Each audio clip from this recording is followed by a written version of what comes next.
ya les habíamos comentado, vamos a hacer una revisión sobre antibióticos. ¿Sí? Ya en la parte práctica hemos estado discutiendo sobre algunos conceptos generales para una adecuada prescripción de este grupo de fármacos, los cuales van a tener una actividad contra cierto tipo de microorganismos, ¿no? Específicamente contra las bacterias. En este caso, por ejemplo, vamos a desarrollar estos dos grupos, tanto penicilinas como cefalosporinas. Estos dos antibióticos también hemos comentado en la parte práctica que pertenecen a una gran familia llamado betalactámicos, ¿no? Una gran familia o macrofamilia porque contienen estructuras similares. Entonces, ¿cuál es el objetivo de esta sesión? Es que al finalizar ustedes puedan identificar los conceptos sobre el tratamiento de las infecciones, principalmente utilizando estos dos grupos antibióticos. Usualmente estos antibióticos van a ser de primera línea. ¿Por qué razón? Porque poseen un alto índice terapéutico. Hemos visto en la parte práctica que el índice terapéutico era justamente una característica, ¿no? Que nos indicaba la mayor seguridad de aquellos fármacos. Entonces, por eso es que forman parte de nuestra primera opción de tratamiento.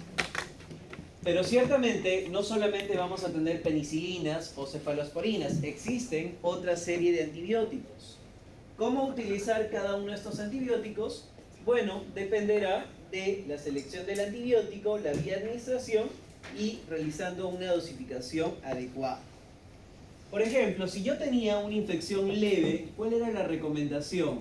Utilizar un antibiótico por vía oral por lo menos durante 5 días.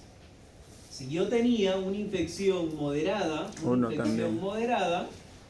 yo necesitaba 2 antibióticos, por vía oral, los cuales podrían ser ambos por vía oral o de repente uno de ellos por vía intramuscular. Pero en ambos casos sería durante 7 días de tratamiento. Y en el caso de las infecciones severas, yo debería utilizar también 2 antibióticos, y estos deberían ser por vía intramuscular o de repente por vía intravenosa, que era lo ideal, y durante 10 días de tratamiento, ¿no? Entonces, eso es lo que yo debería recordar. Entonces, para este primer esquema de tratamiento, que son las infecciones leves, tanto penicilinas como cefalosporinas van a ser una excelente alternativa, porque muchos de ellos tienen presentación oral y adicionalmente muchos de ellos tienen la cobertura contra este tipo de microorganismos que generan infecciones leves. Entonces vamos a ver el primer grupo, que son las penicilinas. ¿Qué debemos recordar de las penicilinas? Las penicilinas vienen a ser antibióticos que pertenecen al grupo de los betalactámicos. ¿Por qué son betalactámicos? Porque estructuralmente aquí nosotros observamos el anillo betalactámico. Y estos guardan similitud con otro grupo de antibióticos que vendrían a ser justamente las cefalosporinas, ¿no? Las tenemos en las últimas diapositivas.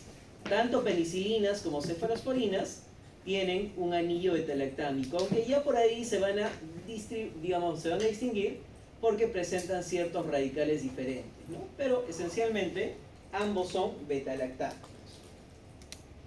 Entonces, ¿qué es lo que debería recordar adicionalmente? Debo recordar que este grupo de antibióticos puede destruir la pared celular de una bacteria. La pared celular viene a ser justamente como la piel en nosotros, una estructura bacteriana que va a permitir la resistencia o la subsistencia de este microorganismo en el medio en el cual se encuentre. Y esta pared celular puede renovarse cada cierto tiempo. Por ejemplo, aquí nosotros vemos a esta bacteria.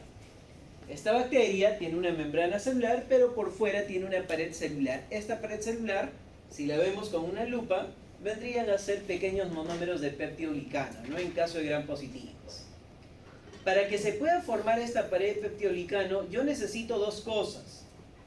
Por ejemplo, si esta es la parte externa y yo quiero seguir agregando más peptidoglicano, lo que tendría que hacer es remover la capa externa. Yo tendría que hacer este proceso, tendría que remover la última capa. ¿Y cómo voy a remover esta última capa? Gracias a un grupo de enzimas llamadas autolisinas. Entonces las autolisinas empiezan a degradar a estas capas externas del peptidoglicano. Pero luego voy a tener otra enzima llamada transpeptidasa. Transpeptidasa. La cual va a ser muy importante, ¿para qué? Para que se pueda formar nueva pared celular sobre esta estructura. ¿Se entiende? Necesito a las enzimas que vendrían a ser las autolisinas, que van a degradar la última capa, la capa externa, y posteriormente la transpeptidasa va a permitir formar nueva pared celular. Entonces, si yo entiendo este proceso, yo puedo recordar que las penicilinas inhiben a la transpeptidasa, inhiben la síntesis de pared celular. Pero al mismo tiempo también tienen la capacidad de activar a las autolisinas. Pregunto, si activan a las autolisinas e inactivan a la transpeptidasa, ¿producen un efecto bactericida o un efecto bacteriostático? Un efecto bactericida. Pueden erradicar a las bacterias, pueden destruir la cantidad de bacterias que se encuentran presentes en esta infección. Lamentablemente, si hablamos de penicilinas, estas presentan un espectro bastante reducido. ¿Qué quiere decir? Yo podría tener bacterias aerobias, gram positivas y gram negativas. Puedo tener bacterias anaerobias, gram positivas y gram negativas. 4 grupos de bacterias de manera general. Las penicilinas cubren principalmente a este grupo, aerobias, gram positivas. Aquí es donde actúan las penicilinas. Doctor, ¿y el resto de bacterias? Bueno, necesitaremos de otro grupo de antibióticos. Su cobertura es dirigida y también reducida. Dirigido contra los gram positivos y espectro reducido porque solamente me va a cubrir un pequeño grupo. ¿Se entiende? Ok, entonces de esta manera pueden ejercer el efecto bactericida inhibiendo la síntesis de pared celular. Estas penicilinas pueden clasificarse en 4 grupos. Las primeras son las penicilinas naturales y biosintéticas, donde tenemos a la penicilina G. Pero esta penicilina G puede estar asociada a diferentes sales. Sigue siendo la misma. Tengo a la penicilina G, la cual la puedo asociar a una sal sódica o una sal potásica. Puedo tener esta misma penicilina G asociada a una sal benzatínica. Puedo tener a una sal procaínica y también a una sal clenisol. ¿Sí? Es la misma penicilina G. Sódica, potásica, benzatínica, procaínica, clenisol. ¿Sí? Son las diferentes sales. ¿Cuál es la característica de las dos primeras? La sódica y la potásica se pueden administrar por vía intravenosa. En cambio, las otras se pueden administrar por vía intramuscular. Las sales sódica y potásica van a ser de liberación rápida. ¿Sí? De liberación rápida. Usualmente estas se pueden administrar cada 4 o cada 6 horas. ¿Les parece práctico ese esquema? Intravenosa, cada 4, cada 6 horas. ¿Será práctico? No. ¿Será práctico, jóvenes? Difícil, ¿no? Salvo que el paciente esté hospitalizado. Sin embargo, las otras, como podrían ser benzatínica, procaínica y clenisol, sí se pueden administrar por vía intramuscular. Son sales de liberación lenta. Se depositan en el músculo y de a poquitos van a ir liberándose hacia la sangre. Tanto así que la benzatínica puede durar en el cuerpo hasta 21 días. Una dosis de benzatínica puede durar hasta 21 días. La procaínica puede durar 7 días y el clenisol usualmente 24 horas. ¿Será bueno de que el antibiótico permanezca mucho tiempo en el tejido, en el músculo, jóvenes? Sí. No, porque va a liberarse de a poquito, ¿no? Y yo lo que necesito es alcanzar altas concentraciones. Entonces, esta benzatínica usualmente se indica para infecciones respiratorias, pero para nuestra especialidad realmente se utiliza poco. Por ahí que se podría prescribir la penicilina G clenisol, ¿no? Que es la que tiene un mejor efecto. Se puede administrar 1 o 2 veces al día. Y adicionalmente tenemos a la otra penicilina B, que vendría a ser la penicilina B, la cual va a ser biosintética y se administra por vía oral. Hay una mala noticia con esta penicilina B. El uso y abuso hace algunos años ha desarrollado riesgo de resistencia antimicrobiana, por lo que en la actualidad ya no tiene el espectro adecuado. Muchas bacterias orales ya han generado resistencia, entonces ya no tiene sentido utilizarlas, ¿no? Entonces, de todo este grupo, ¿cuál podría ser de utilidad? ¿Cuál podría ser de utilidad? Procaína. Podríamos pensar en la sódica y potásica siempre y cuando el paciente esté hospitalizado. Sí, tiene utilidad. Procaína. Y por ahí podría servir la procaínica o clemizol, ¿no? En ese orden. Estas de aquí, y por ahí podrían ser útiles la procaínica y clemizol. Adicionalmente a ello, como dijimos, ya existen bacterias que se van a tratar de defender. Y una forma de defenderse es produciendo enzimas. ¿Qué pasaría si, por ejemplo, yo tengo a una bacteria, ¿sí? Si yo tengo una bacteria que destruye a este anillo betalactámico, la corta en dos? ¿El antibiótico seguirá siendo útil? No, ya no sirve. Entonces, eso es lo que hacen muchas bacterias. Las bacterias producen enzimas beta-lactamasas que destruyen este anillo beta-lactámico. ¿Y cuáles son esas bacterias que pueden producir esas enzimas? Usualmente, bacterias como Staphylococcus aureus, ¿no? Entonces, se ha modificado la estructura y tenemos la oxacilina, cloxacilina, dicloxacilina. ¿Para qué tipo de infecciones podría ser, por ejemplo, la dicloxacilina? Para infecciones en piel. Porque en la piel nosotros tenemos gran cantidad de Staphylococcus aureus, pero los cuales no permanecen en la cavidad oral, no viven en cavidad oral, o hay una mínima cantidad. Entonces todavía no son útiles para nuestra especialidad. Sin embargo, ya tenemos al tercer grupo, que son las aminopenicilinas o penicilinas de espectro ampliado. ¿Por qué son de espectro ampliado? Porque normalmente deberían cubrir solamente a este grupo. Pero, por ejemplo, las aminopenicilinas lo que van a hacer es ampliar su espectro. Pueden cubrir también algunas gram negativas, independientemente de si es aerobia o anaerobia. Mejoran su espectro. Y esas sí son las que nos van a interesar. Ahí, por ejemplo, tenemos a la amoxicilina y ampicilina, que vamos a desarrollar en la clase. Y finalmente tenemos un último grupo, que son las antiseudomonas. Como su nombre indica, van a ser útiles para erradicar las pseudomonas, los cuales son bacterias aerobias gram negativas, ¿no? Realmente no se utiliza porque estas son infecciones intrahospitalarias. Entonces, de todo ese grupo, jóvenes, ¿cuáles son las que nos interesan de todas las penicilinas? Ampicilina. Las aminopenicilinas, que son las que vamos a desarrollar a continuación. Entonces, veamos las principales características de la amoxicilina. La amoxicilina, como ya habíamos comentado, posee un espectro similar a la penicilina G. Cubre muy bien a las bacterias aerobias gram positivas, una muy buena cobertura contra este grupo de bacterias. Pero adicionalmente también debemos reconocer, sí, podemos reconocer que esta puede ser muy útil porque también podría erradicar a algunas bacterias gram negativas, mejora su espectro de acción. Por eso es que se consideran como penicilinas de espectro ampliado. Veamos algunas características farmacocinéticas. La amoxicilina, por ejemplo, tiene una muy buena absorción por vía oral. Casi el 75 al 90% de la dosis va a ser absorbida. Significa que, por ejemplo, si yo a mi paciente le doy 1 gramo de amoxicilina, 1 gramo de amoxicilina, ¿cuánto se absorbe? ¿Cuánto se va a absorber del tracto digestivo? Aproximadamente 750 hasta 900 miligramos. Es un buen porcentaje, ¿no? Es un buen porcentaje.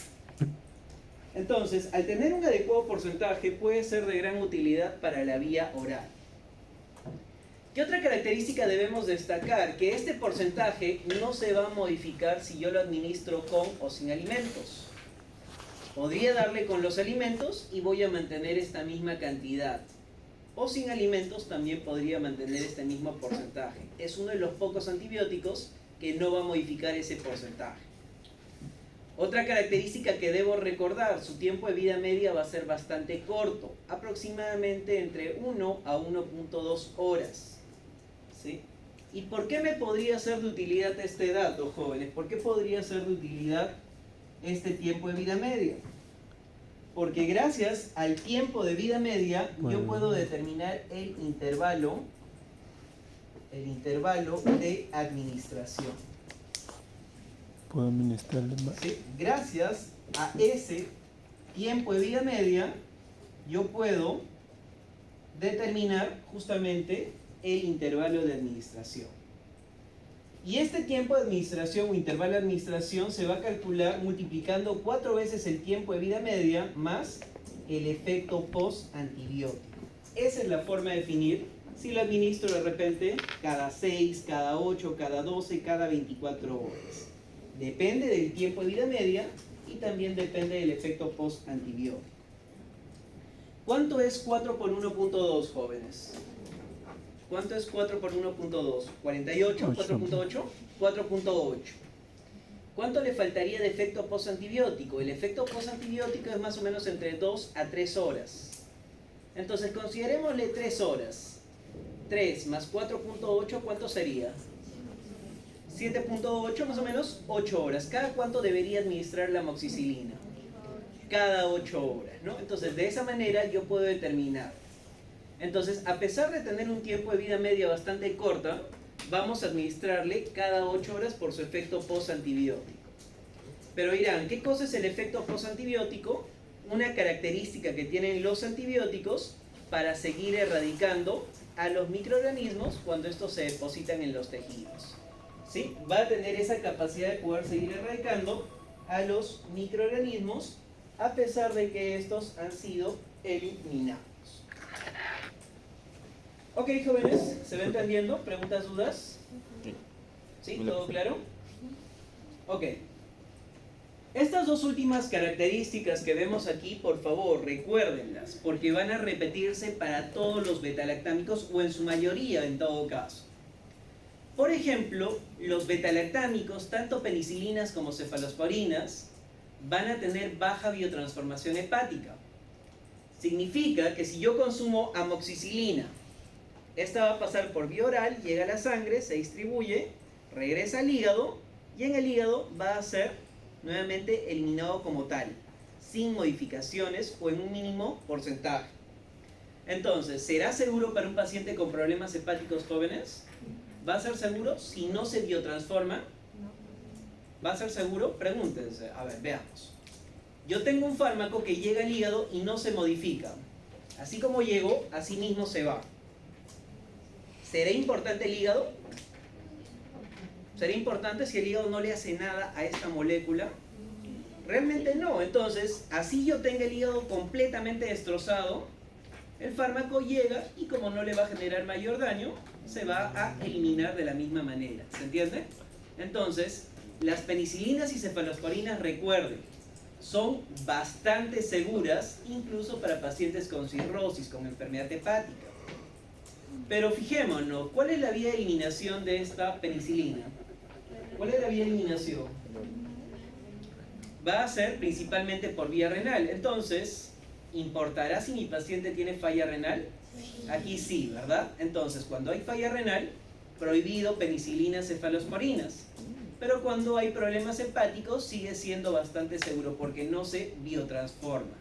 Realmente el hígado, para el metabolismo de este grupo de fármacos, es innecesario, no va a participar. O si participa, es un pequeño porcentaje. Presentaciones de amoxicilina. Tenemos presentaciones de 500 miligramos en comprimidos y en cápsulas. Y también tenemos comprimidos de 875 miligramos. ¿Cuál es la dosis que vamos a utilizar? Por ejemplo, podríamos utilizar 500 miligramos cada 6 o cada 8 horas, siempre y cuando el paciente pese menos de 60 kilos. ¿Sí? 500 miligramos cada 6 o cada 8 horas, pero para personas que pesan menos de 60 kilos. Para pacientes que pesan más de 60 kilos es recomendable individualizarlo por el peso. Igualmente esta misma dosis se utiliza para pacientes pediátricos. Veamos un ejercicio, jóvenes. Tenemos una paciente mujer de 25 años. Pesa 56 kilos. ¿Cuánto le daríamos? ¿Cuánto le daríamos si pesa 56 kilos? Podría darle 500 miligramos cada 8 horas. Y vamos a demostrarlo. Por ejemplo, si pesa 56 kilos y yo le doy la dosis mínima, ¿cuánto saldría? 25 por 56. ¿Cuánto sale? 1400 miligramos en todo un día. Pero como me dicen que debo administrarle cada 8 horas, que ya hemos definido eso, yo podría dividirla en 3 pequeñas porciones. ¿Cuánto sería la tercera parte? 466 miligramos. Es lo mínimo que debería darle. ¿Y dónde está 500? Un poquitito más arriba, ¿no? Si calculo con la dosis máxima, que es 50 miligramos por kilo, le corresponde 2800 miligramos en un día. Por lo que cada 8 horas le corresponde 933. ¿Dónde están los 500 miligramos, jóvenes? ¿En qué parte de ese rango se encuentra?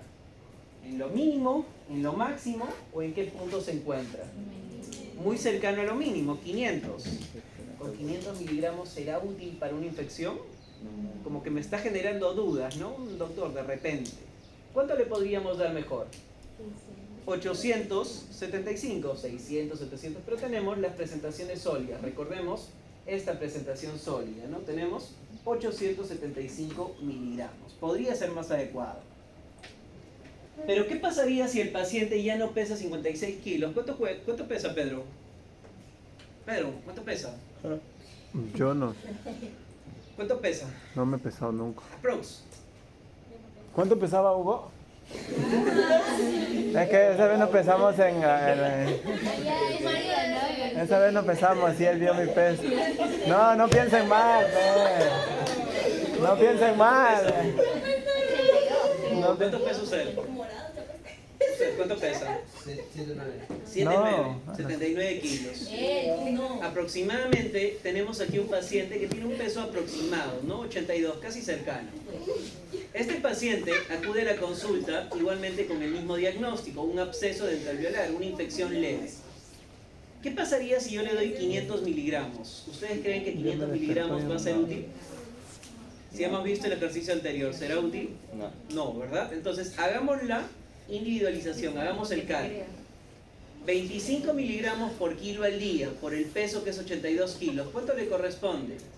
2050 miligramos en todo un día, la tercera parte 683. ¿Dónde está 500? Por debajo. No vamos a alcanzar el efecto terapéutico. Y si hacemos el cálculo con la dosis máxima, que sería 50 miligramos por kilo al día, le corresponde 1366. Entonces, pregunta, jóvenes, ¿500 miligramos seguirá siendo útil para este paciente 82 kilos o para su compañero Hugo que pesa 79? No, ¿verdad? ¿Cuánto deberíamos darle? Por lo menos 875, o incluso ¿cuánto podríamos darle? 1 gramo. 1 gramo cada 8 horas. ¿Sí? Entonces, no se confundan cuando vean este esquema de amoxicilina. Incluso en algunos libros, referencias, todavía refieren esto, pero esto solamente aplica para personas que pesan menos de 60 kilos. ¿Sí? ¿Queda claro, jóvenes?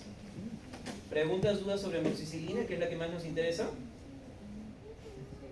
Vamos con la otra, vamos con la ampicilina, En el caso de la ampicilina, también vamos a ver de que es un antibiótico que pertenece al grupo de las aminopenicilinas. Pero a diferencia de la amoxicilina, podemos ver de que su absorción por vía oral es del 35 al 50%. Si yo, por ejemplo, le administro 1 gramo, de ampicilina, ¿cuánto se absorberá? 350 miligramos. Hasta 500 miligramos. Casi la mitad perdida. La mitad no se va a absorber. ¿Y qué creen? Que si yo lo administro conjuntamente con los alimentos, este porcentaje se reduce mucho más. ¿Será una buena idea administrarlo por vía oral, jóvenes? No. No, ¿verdad? Existen presentaciones orales, pero no son de utilidad. Otra característica que tiene esta ampicilina es que su tiempo de vida media mejora parcialmente, puede llegar hasta 1.5 horas, y su efecto postantibiótico es muy similar, alrededor de 3 horas. Entonces, 4 por 1.5, ¿cuánto saldría? 4 por 1.5. 6. 6 más 3, 9. Entonces podríamos seguir manteniendo el mismo esquema de 8 horas, ¿no? De 8 horas. ¿Y recuerdan las dos características que les comentaba, jóvenes? ¿Importará que mi paciente tenga insuficiencia hepática?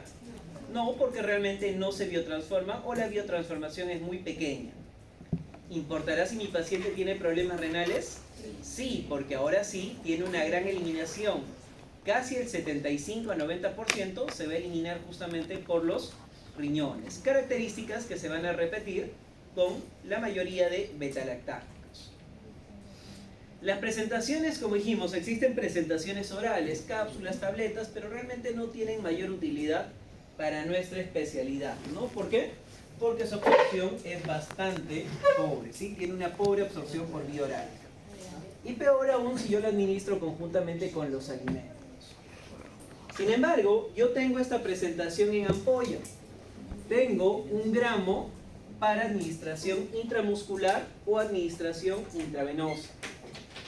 O incluso también tengo una presentación de 1.5 gramos, adicionándole 0.5 gramos de sulbactam.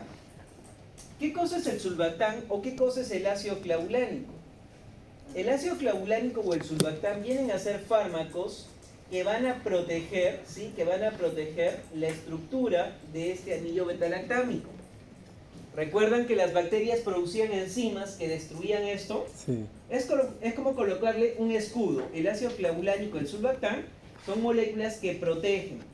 Se denominan incluso sustratos suicida, porque se van a unir a esas enzimas beta-lactamasas y de esta manera van a impedir que sean destruidas. Entonces podrían mejorar el espectro de acción. En este caso, si nosotros queremos administrar esta ampicilina por vía intramuscular o por vía intravenosa, por ejemplo, para la administración intramuscular, se puede diluir, por ejemplo, 1 gramo en 5 mililitros. Si vamos a administrar por vía intravenosa, se puede diluir 1 gramo en por lo menos 10 mililitros, administración intravenosa directa o en bolo. O se puede administrar por vía intravenosa indirecta o por infusión o goteo, más o menos 1 gramo por cada 50 o 60 mililitros. ¿Sí? Entonces son formas de poder preparar. ¿Cuánto es la dosis? La dosis va a ser la misma que amoxicilina. Si pesa menos de 60 kilos, le puedo dar 500 miligramos cada 8 horas. Y si pesa más de 60, sería mejor individualizar. Si se dan cuenta, la dosis viene a ser la misma, ¿no? De 25 a 50 miligramos por kilo al día, divididas en 3 o 4 tomas, ¿sí? La dosis de amoxi y ampicilina viene a ser la misma. Entonces, de esa manera, nosotros tenemos esquemas de tratamiento. ¿Cuáles son los efectos adversos cuando nosotros prescribimos penicilinas? Las penicilinas son moléculas que pueden desarrollar fácilmente reacciones de hipersensibilidad. Muchos de nuestros pacientes pueden pertenecer a este grupo, ¿no? Que desarrollen hipersensibilidad a alergias. Tanto así que podrían desarrollar incluso shock anafiláctico, la forma más severa de las reacciones alérgicas rápidas. También se han desarrollado algunos casos muy extraños, como podrían ser arritmias, sobre todo con esta presentación, la penicilina G potásica, es básicamente por la sal. Podrían producir, por ejemplo, colitis pseudomembranosa. Esta colitis pseudomembranosa es una diarrea de naturaleza mucosanguinolenta. ¿Cuál es el problema con las diarreas? ¿Qué pasaría si mi paciente presenta diarreas, jóvenes? Se deshidrata. Deshidratación, ¿sí? Podría desarrollar incluso un desequilibrio hidroelectrolítico y posteriormente el paciente podría llegar a la muerte. Al tener diarrea no hace que la pastilla o la ampicilina en la que está hablando se... Primero que el mismo antibiótico no puede absorberse cuando yo repito las dosis, si es posible. Pero tengan en cuenta de que cuando yo abuso de los antibióticos puedo desarrollar diarreas. Es un efecto adverso, que es bastante raro realmente. Se presenta esta colitis en menos del 1% de los pacientes. ¿Por qué razón? ¿Cuál podría ser la causa de que los antibióticos produzcan diarrea, jóvenes? Yo tengo bacterias en el tracto digestivo, ¿es correcto? Sí. Y si yo utilizo un antibiótico de amplio espectro, ¿Qué va a pasar con esas pobres bacterias? Mueren. Mueren esas bacterias. ¿Y todas las bacterias del tracto digestivo son malas? No, muchas de ellas me producían vitamina K, me protegían, etc. Entonces, si yo erradico esas bacterias, hay algunas oportunistas que empiezan a proliferar. Y para mala suerte, hay algunas que pueden producir esta colitis pseudomembranosa. Y las terapias prolongadas también pueden generar una reducción en los neutrófilos, ¿no? Lo que se conoce como neutropenia. Ok, las interacciones muy importantes. ¿Qué característica comentábamos de las penicilinas? Que eran altamente nefrotóxicas, ¿verdad? Sí. Por lo tanto, yo debería evitar la combinación con otros fármacos nefrotóxicos. Aminoglucósidos, amikacina, gentamicina, por ejemplo, son muy, pero muy nefrotóxicos. Los AINES, ¿qué AINES eran nefrotóxicos, jóvenes? ¿Cuáles eran los más nefrotóxicos y al mismo tiempo gastrolesivos? Naproxeno, ketorolaco, ketoprofeno. ¿Será buena opción combinarlas con esas? No. No, porque podríamos incrementar la nefrotoxicidad. El metotrexate es un fármaco inmunosupresor, inmunomodulador, que se utiliza usualmente para el tratamiento de neoplasias, ¿no? Igualmente también es altamente nefrotóxico. Y también no se debe combinar con estos antibióticos en la parte superior porque estos son bacteriostáticos. Cuando yo combino un bacteriostático con un bactericida, el bacteriostático es el único que funciona, jamás se combina con estos. Entonces, cuando yo pienso en estos dos antibióticos, realmente estos quedan fuera de la lista, porque estos son bacteriostáticos, estos no se les va a combinar con nada, ¿no? Y una interacción también muy importante, jóvenes, es con los anticonceptivos orales. Estos anticonceptivos orales, por lo general, ¿sí? Estos anticonceptivos orales pueden disminuir su concentración si yo los combino con las penicilinas. Entonces, si ustedes tienen, por ejemplo, una paciente joven, me imagino 20, 25, 30 años, usuaria de anticonceptivos orales, y ustedes le administran penicilinas, ¿qué va a pasar con la efectividad de ese anticonceptivo? Disminuye. Y si disminuye, la paciente tiene mayor riesgo a quedar embarazada. Entonces hay que notificar al paciente, ¿sí? Entonces en la historia clínica ustedes traten de indagar, y si consumen anticonceptivos orales y van a prescribir antibióticos, lo mejor que pueden hacer es indicarle otros métodos de protección, tipo barrera, por ejemplo. Si no, jóvenes, ustedes van a ser nombrados padrinos, ¿no? Es justamente evitar este tipo de incidentes. ¿Sí? Entonces, no se debe combinar anticonceptivos orales con penicilinas porque estos van a perder su efectividad. ¿Sí? ¿Se entiende, jóvenes? ¿Todo claro? Sí. Listo. Esperemos que no haya padrinos próximamente. Ok, entonces vamos a ver el otro grupo de fármacos como vienen a ser las cefalosporinas. ¿Ok? Las cefalosporinas vienen a ser antibióticos también de amplio espectro. Van a ser cefalosporinas, ¿sí?, que tienen una mejor actividad que las penicilinas. Es como la versión mejorada. La versión antigua, los viejitos, las penicilinas, justamente tienen muchos efectos adversos, tienen muchas limitaciones. En cambio, las cefalosporinas son una versión mejorada. También van a ser antibióticos que pueden ejercer un efecto bactericida, pueden reducir la cantidad de bacterias. Pero a diferencia de la amoxicilina, estos sí son de amplio espectro. Estos pueden erradicar tanto bacterias aerobias como anaerobias, gram positivas como gram negativas. Solamente va a depender al grupo al cual pertenezcan, que lo vamos a ver más adelante. Estos van a ser mucho más resistentes a la inactivación enzimática.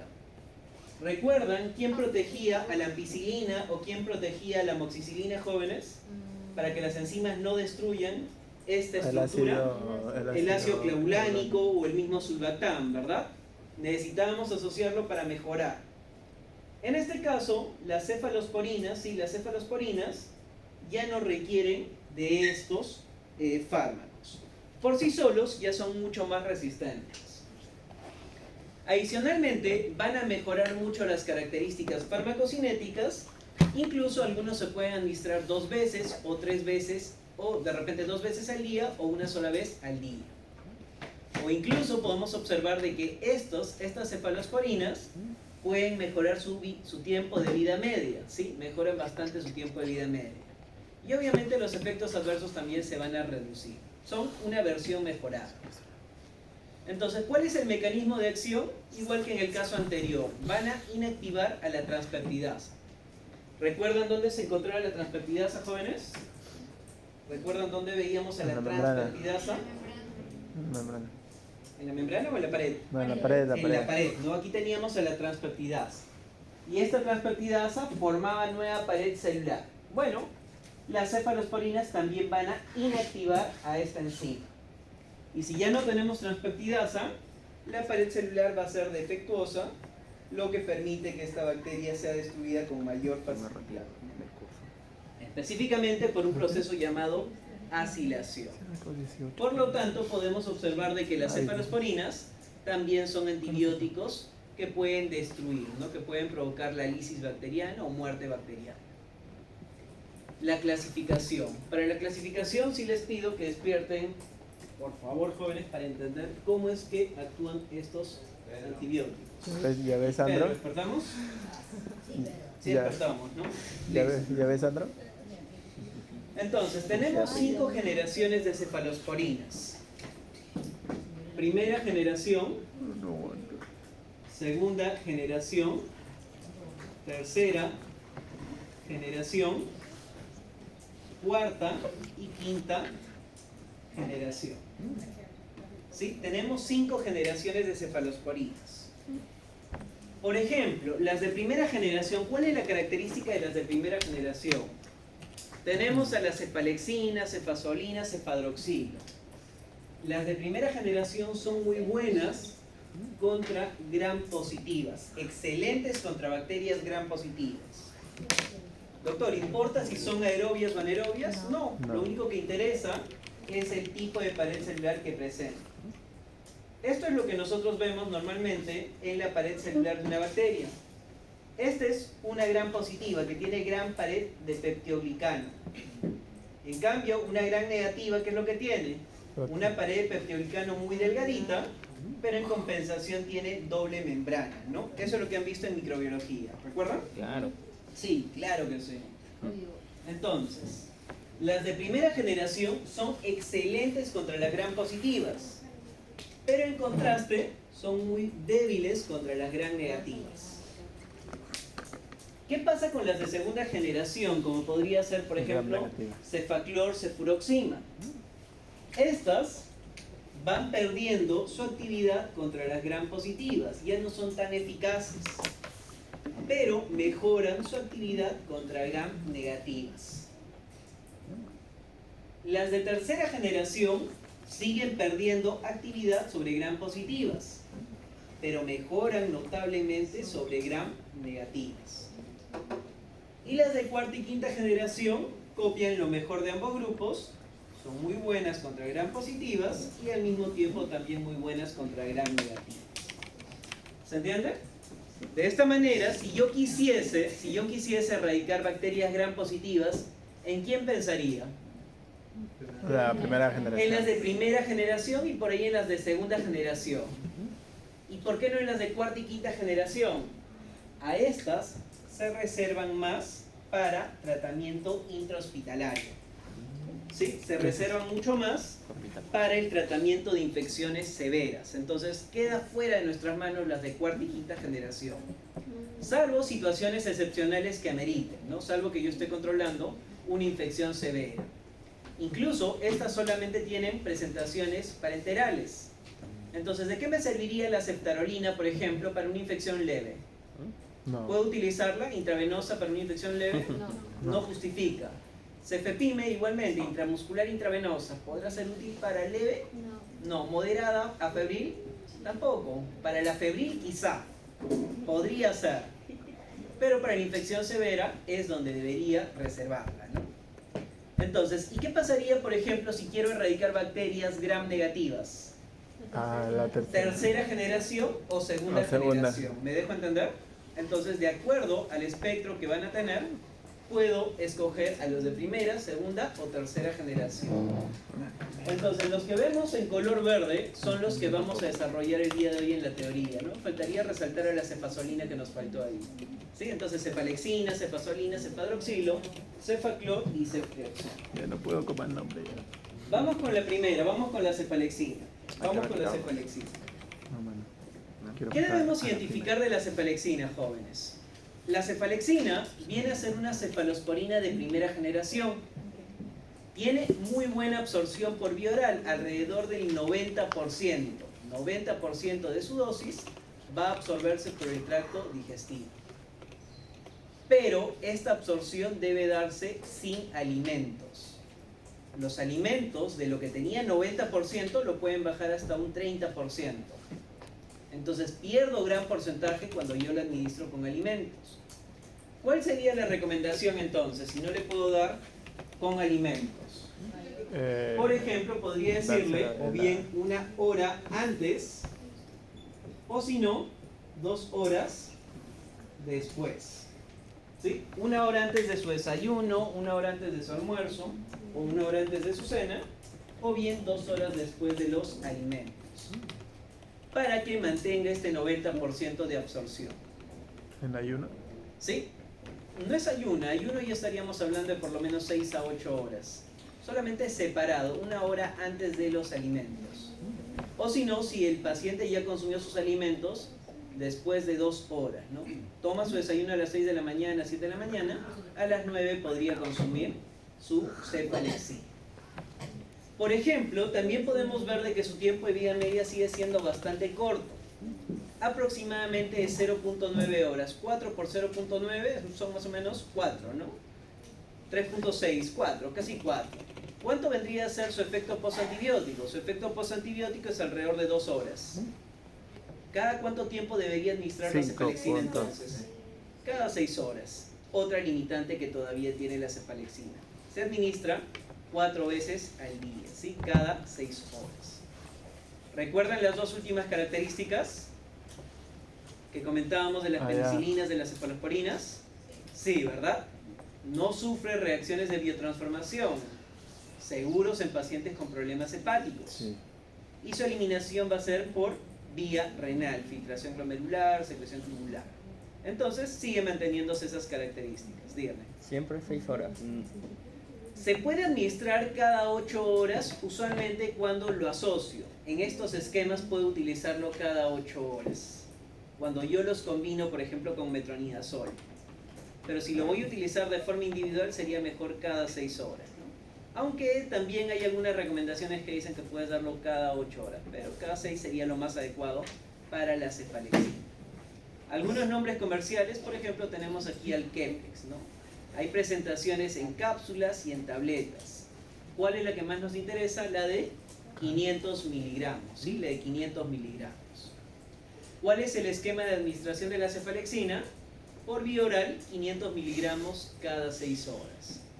Pregunto, si se administra por vía oral, ¿para qué tipo de infecciones la voy escogiendo? Leve y moderada. Principalmente para infecciones leves, ¿no? Por sí solo. Doctor, ¿y si fuese para una infección moderada todavía podría seguir siendo? Sí, pero tiene que ser asociado con otro antibiótico. ¿Qué antibiótico lo puedo combinar? Con metronidazol, ¿sí? Con metronidazol es muy buena alternativa. El metronidazol realmente es un antibiótico muy versátil. El metronidazol se puede combinar con penicilina, cefalosporinas, aminoglucosios, quinolonas, con la mayoría de antibióticos. ¿Por qué razón? Porque el metronidazol va a ser muy eficaz contra bacterias anaerobias estrictas. ¿Y qué es lo que me faltaría, jóvenes? ¿Qué me faltaría complementar? Si tengo una infección moderada, ¿qué me faltaría? Otro antibiótico que complemente lo que me falta. ¿Quiénes son muy buenos contra aerobios? De los que hemos visto. Penicilinas, amoxicilina, ampicilina. ¿Quién más? Cefalosporinas, tanto de primera, segunda o tercera generación. Cualquiera puede combinarse con el metronidazol, ¿sí? Entonces ya tienen esquemas para infecciones moderadas. metronidazol con penicilinas, metronidazol con cefalosporina, ¿sí? Realmente esos esquemas sí van a ser válidos. Lo único que me faltaría definir es la vía de administración. Les comento esto, metronidazol viene por vía oral y viene por vía intravenosa, ¿sí? Solamente estas dos presentaciones. Entonces, ¿para qué infecciones puedo reservarla? Si me dicen de que debo combinar siempre el metronidazol. Moderadas a severas, ¿no? ¿Puedo administrarla por vía intravenosa? Sí. También puedo administrarla por vía oral en infecciones moderadas, ¿no? Entonces, esa sí puede ser una muy buena alternativa. Ok, y abajo tienen las dosis pediátricas que no las vamos a revisar por ahora, ¿no? 25 50 miligramos por kilo al día, divididas en 4 dosis. La otra cefalosporina de primera generación que nos interesa es la cefazolina. La cefazolina va a tener una administración solamente intramuscular o intravenosa. Su tiempo de vida media también mejora parcialmente, hasta 1.8 horas. Y asociado a su efecto postantibiótico de aproximadamente 2 horas, se va a administrar, ¿sí? Se va a administrar también 3 veces al día. ¿Recuerdan las características? No sufre biotransformación y su eliminación va a ser predominantemente por vía renal. Características que, como hemos dicho, se van a repetir. Seguros en pacientes con problemas hepáticos, pero mucha precaución en pacientes que tengan problemas renales. Tenemos frascos ampolla de cefazolina de 500 miligramos y frascos ampolla de 1 gramo, los cuales se podrían administrar para la vía intramuscular intravenosa. ¿Cómo se hacía la dilución, jóvenes? Si tengo 1 gramo, por ejemplo, tengo 1 gramo y quiero administrar por vía intramuscular, ¿en cuánto podría diluir? ¿En cuánto podría diluir? Sí. Si es para la vía intramuscular, lo hemos visto con ampicilina. ¿En cuántos mililitros debo diluir este frasco? 2. ¿En 2 mililitros? No era. ¿En cuánto? 5. En 5 mililitros. ¿Para qué músculo? Para el glúteo mayor. ¿Sí? Ahí es donde se va a depositar. ¿Puedo utilizarla para la vía intravenosa, jóvenes? Sí. Sí, podría utilizar 1 gramo igualmente diluido en 10 mililitros para la administración directa o en 50 o 100 mililitros para la administración indirecta por infusión. Pregunto, ¿para qué tipo de infección puedo utilizar esta cefazolina? Si tiene solamente presentaciones parenterales, me dicen que solamente se utiliza para vía intramuscular intravenosa. Severas de todas maneras, ¿no? Severas de todas maneras. ¿Con qué podría combinarlo? Metronidazol. Con metronidazol, que tiene también intravenosa. ¿Puedo utilizarla por vía intramuscular? No. Sí. Sí, intramuscular. ¿Con quién podría combinarla? Con metronidazol. Con metronidazol para cuadros febriles. Sí, es simplemente reconocer qué días o qué presentaciones tengo disponible. Por ejemplo, ¿sí? Por ejemplo, tenemos aquí la dosificación. 500 miligramos o hasta 1 gramo, 3 veces al día, solamente por vía intramuscular o intravenosa. La otra cefalosporina de primera generación que me interesa reconocer es el cefadroxilo, también de primera generación. Esta también tiene una muy buena absorción por vía oral, alrededor del 85-90%. Y a diferencia de los que hemos visto, esta puede mejorar su absorción con los alimentos. ¿Sí? Esta sí puedo administrarla conjuntamente con los alimentos. Y adicionalmente su tiempo de vida media es bastante pobre, alrededor de 1.2 horas, pero su efecto postantibiótico es bastante prolongado. Su efecto postantibiótico es alrededor de por lo menos 6 a 8 horas. ¿Sí? De 6 a 8 horas. Por lo tanto, ¿cada cuánto tiempo debería darlo? Si son por lo menos 6 horas, 4 por 1.2, estamos hablando de 4.8, ¿no? Sí. ¿Sí? 4 por 1.2 es 4.8, más o menos 5 horas. 5 más 6 horas, 11. Cada 12 horas, 2 veces al día, ¿no? 2 veces al día. Entonces tengo ese cefadroxilo, estas presentaciones en cápsulas de 500 miligramos. ¿Y cuál es el esquema de administración? 500 miligramos 2 veces al día, ¿sí? 2 veces al día. Entonces, jóvenes, si se dan cuenta, ya tengo más alternativas para el tratamiento. Por ejemplo, para infecciones leves, ¿qué alternativas podríamos tener? Para una infección leve, aquí vamos a colocar las leves. ¿Qué opciones podríamos tener? Vamos en orden. Amoxicilina, por vía oral. Penicilina. ¿Qué más? ¿Penicilina G podrá ser válida? Entonces, ¿cuál sería otra que es por vía oral? ¿Ampicilina? ¿Ampicilina era buena? No. No. ¿Qué sigue? ¿Qué más? Cefa, Lexina, ok, por vía oral. ¿Qué más? Cefa, Droxilo, por vía oral. Ok, por vía oral. Y estos mismos los puedo combinar ¿con quién? Con metronidazol oral para infecciones moderadas a febriles. ¿Quiénes tienen presentaciones parenterales de los que hemos visto? Ampicilina, que se administraba por vía intramuscular o intravenosa, la cefazolina, que también tenía intramuscular o intravenosa. ¿Con quién podría combinar esas dos? Metronidazol. Solamente con metronidazol oral. Tengo estos esquemas. ¿Sí? Entonces, ya voy viendo algunas alternativas de tratamiento. Recordar esas combinaciones, sobre todo para sus casos clínicos jóvenes. Y no se olviden de las características que ya hemos estado discutiendo. No se biotransforma en un pequeño porcentaje y su eliminación va a ser predominantemente ¿por qué vía? Por vía renal, ¿no? Por vía renal. Entonces, con eso finalizamos la primera generación, que es la que nos interesa. Pero todavía nos falta la segunda y tercera generación. Hemos finalizado la primera generación. Cefalexina, cefazolina, cefadroxina. ¿Qué nos faltaría? Segunda y tercera generación. Para los de segunda generación solamente vamos a reconocer al cefaclor. Características del cefaclor, jóvenes, características del cefaclor. Muy buena oración. Cefaclor, al ser de segunda generación, ¿contra qué bacterias va a ser muy efectiva? ¿Recuerdan lo que hemos visto aquí?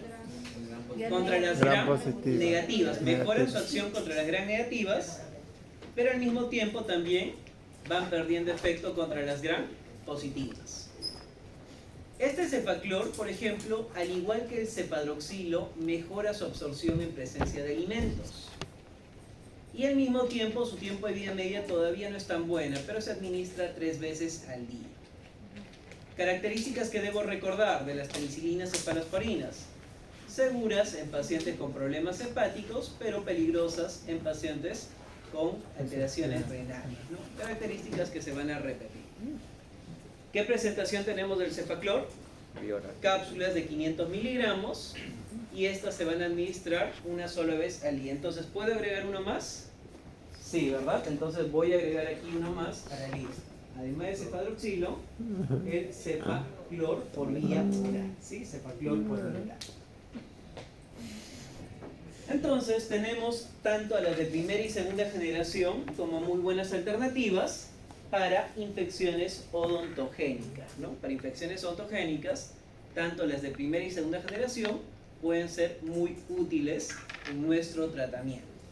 Vamos viendo el orden: amoxicilina, cefalexina, cefadroxilo o cefaclor para la vía oral, para infecciones leves. Para infecciones moderadas sin fiebre, estas mismas con el metronidazol, o de repente para infecciones moderadas febriles vamos cambiando, ¿no? Ampicilina, cefazolina, también podría ser con metronidazol. Y una de tercera generación, que igualmente vamos a discutirla muy brevemente, es la ceftriaxona. ¿Qué caracteriza la ceftriaxona? La ceftriaxona es la excepción a todas las reglas que hemos estado viendo. ¿Por qué razón? ¿Cuánto era el tiempo de vida media normalmente de penicilinas cefalosporinas? ¿Cuánto era el tiempo de vida media? 1.5. 1 hora, 1 hora y media, 2 horas, pero era muy pequeño, ¿verdad? Este posee un tiempo de vida media de 8 horas. Imaginen si lo colocamos en la fórmula, ¿cada cuánto tiempo deberíamos administrarlo? 4 por 8, 32, ya me pasé. ¿Cada cuánto tiempo deberíamos administrar la ceftriaxona? Una vez al día, prácticamente. Al tener un tiempo de vida media tan extenso, podría utilizarlo una sola vez al día. ¿Por qué vías? Intramuscular o intravenosa. Entonces puedo agregarle aquí a la lista intramuscular o intravenosa. ¿Qué otra característica debo reconocer de la ceftriaxona? Que este sí se metaboliza. Hay un 40% restante, si 60% no se metaboliza, el 40% restante sí va a metabolizarse. ¿Sí? Entonces, ceftriaxona que ya presenta metabolismo hepático, ¿cuál sería? Ceftriaxona. ¿Recuerdan cuál era la principal vía de eliminación? Renal. Este se elimina por vía dual, tanto por la bilis como por los riñones. Pero hay un pequeño detalle con esta característica de eliminación dual. Si los riñones están mal, aprovecha y se elimina por la bilis. Y si hay falla hepática, aprovecha y se elimina por los riñones. Independientemente de si haya falla hepática o renal, este sigue siendo bastante seguro. Salvo que el paciente tenga las dos alteraciones, ¿no? Ahí sí sería recontra salado. Pero usualmente va a ser como un comodín, ¿no? Alteraciones hepáticas es seguro. Alteraciones renales sigue siendo bastante seguro, ¿no? Es una excepción a la regla. Recuerdan que en la parte de práctica también les comentaba que habían algunos antibióticos que llegaban muy bien al tejido óseo, ¿sí? Y esta es una de esas excepciones. Difícilmente estos de aquí van a llegar al hueso en concentraciones elevadas, pero este sí va a alcanzar muy buena concentración. Llega al hígado, riñones, hueso, al líquido cefalorraquídeo. Si llega al sistema nervioso central, prácticamente puede llegar hacia el hueso con mucha facilidad. Este viene en presentaciones en frasco de 1 gramo, que también lo podríamos diluir de manera similar. ¿Cuál es el problema? El problema es que genera mucho dolor. Entonces, una consulta. Si ustedes fuesen los pacientes, ¿prefieren una sola administración cada 24 horas, intramuscular cada 24 horas, pero que les va a generar dolor? ¿O prefieren la administración de cefazolina por vía intramuscular 3 veces al día o ampicilina 3 veces al día? ¿Cuál creen que sea mucho más cómodo para el paciente? Uno. ¿Una sola administración, un solo piquete? Una sola dolida. ¿O 3 piquetes en un día? Una sola dolida. ¿Cuál creen que sea mucho más práctico? No, Una sola administración. ¿Sí? Una sola administración. Y esta presentación de Rosefin, por ejemplo, tiene anestésico local. ¿Sí? Tiene anestésico local. O sea, dentro de su vehículo hay un pequeño porcentaje, casi 1 mililitro de lidocaína, ¿sí? Al 1%. Entonces, reduce la intensidad del dolor. Pero si le administran el genérico, ¿ustedes creen que el genérico tenga lidocaína? No, ¿verdad? Entonces, es una gran ventaja que tienen algunas marcas. Pero recuerden que este sí va a ser doloroso, pero se administra una sola vez al día, ¿no? Ceftriaxona. Entonces, con eso podríamos ver de que existen diferentes opciones terapéuticas, tanto para infecciones leves, moderadas y severas. Agregamos aquí a la ceftriaxona, que se administra por vía intramuscular o por vía intravenosa.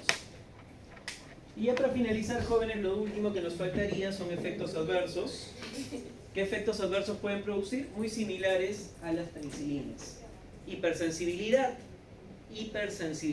reacciones tipo alergias.